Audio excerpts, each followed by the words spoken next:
So, you want to buy a 240SX.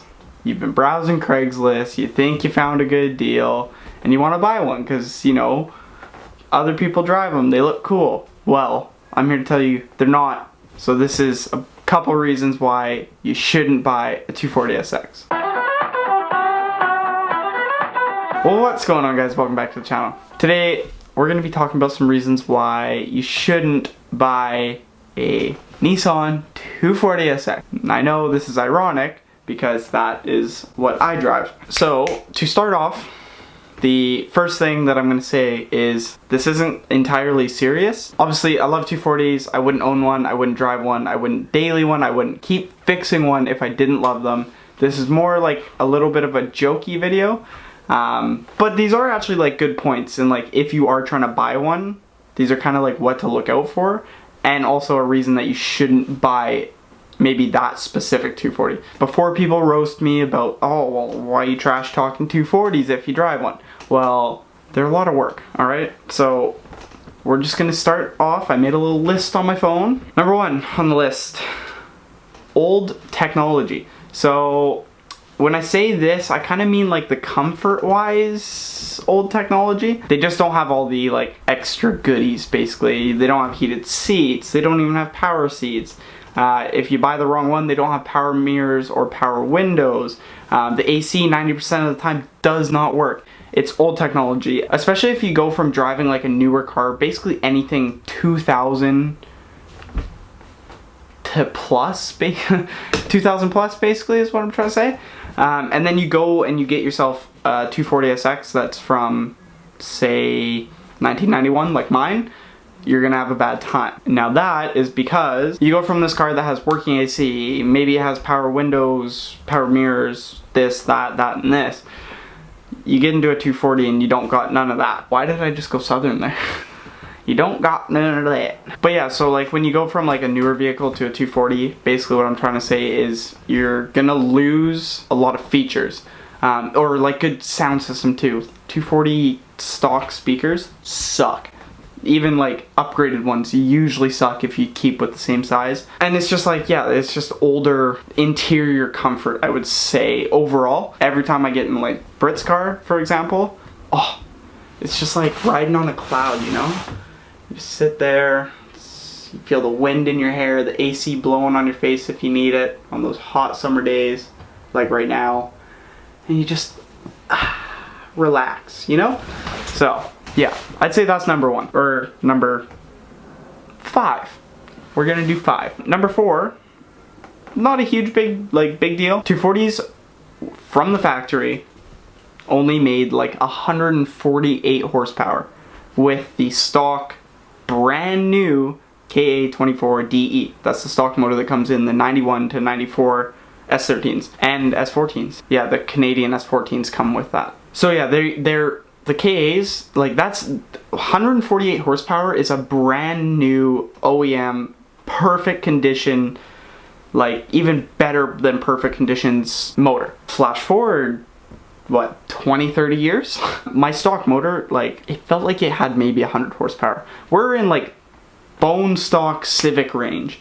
That's not a bash at Civics, it's a true fact. So if you buy a 240, like you need to expect that if you're looking for a fast fun daily, because you see everybody with their fast 240s or like 240s that have boost and everything, you gotta remember that's an added expense on top when you could just go ahead and buy a Mazda Speed 3.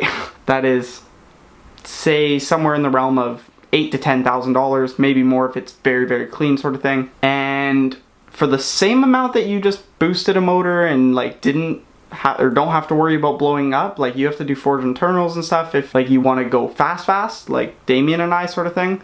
Not that I'm that fast, unfortunately. You're gonna have to put a lot of money into these motors or swaps, like, I don't know. It's just, in my opinion, if you're looking for a fast car from the factory, don't get a 240. So from the factory, they're very slow. So if you're looking for a car that's gonna go fast and sporty, like, there's a lot you have to do.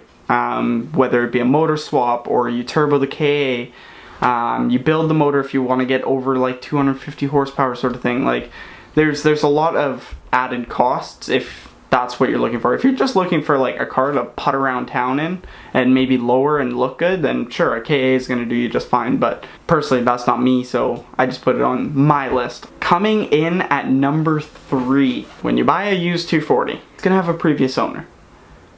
Obviously. Maybe it has 1 previous owner, maybe it has 3, maybe it has like 20, because 240s get passed around a lot. Maybe one of those owners put the car into a wall at a drift event, or destroyed it on a mountain toge run and put it in a ditch, but then it just got fixed up. You never know. They're usually pretty beat up by previous owners. People tend to beat on these cars because they are a good platform for drifting. Obviously a lot of people use them in drifting.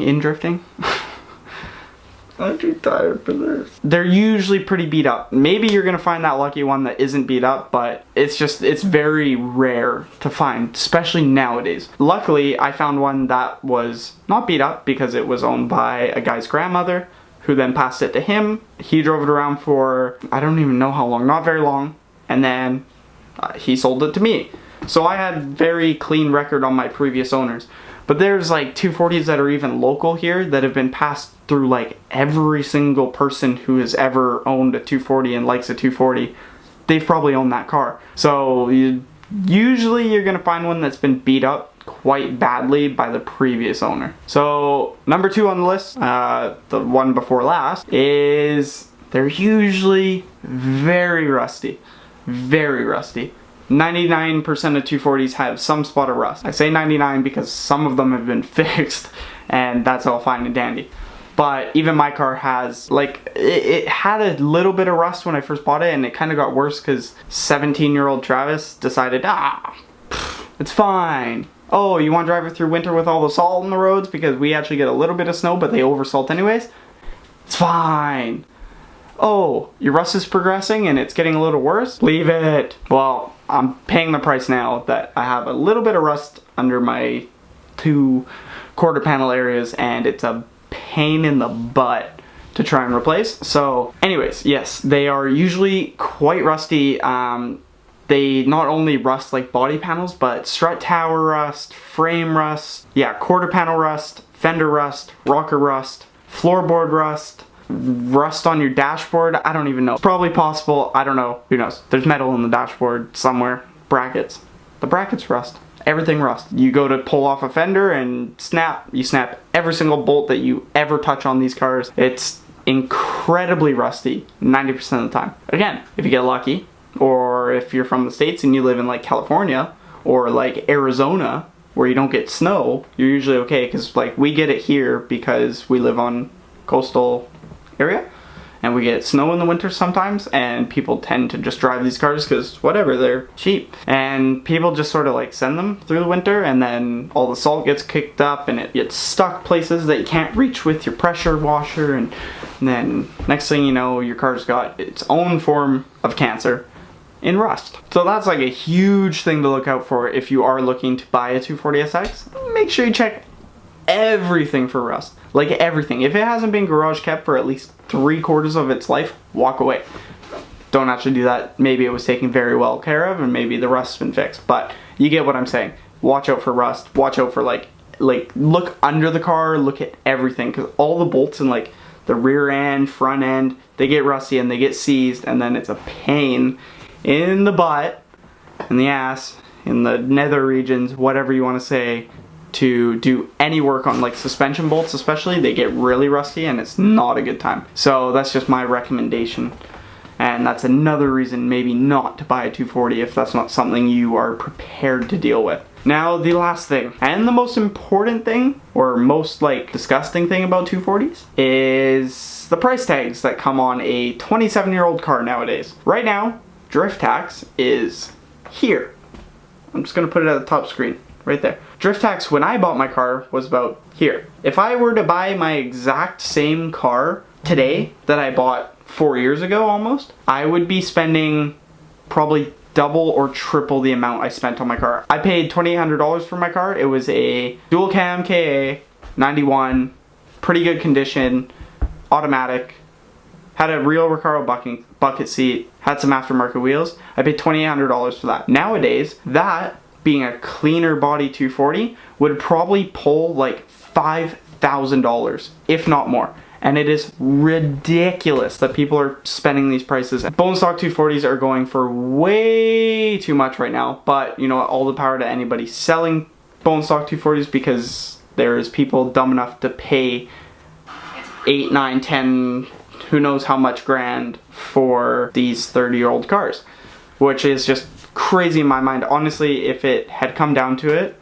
if I was buying a 240 today, probably wouldn't buy one just because of the price tags. I would wait maybe, but who knows? Maybe I would be driving a Civic if I never bought my 240. Could you imagine that? Just kidding, not throwing shade at Civics. Civics can actually be very, very cool, and they actually handle boost pretty well, I think. Maybe? Civic guys, feel free to correct me in the comments. I don't know. The price tag is just a bit much. I think that's all I can think of.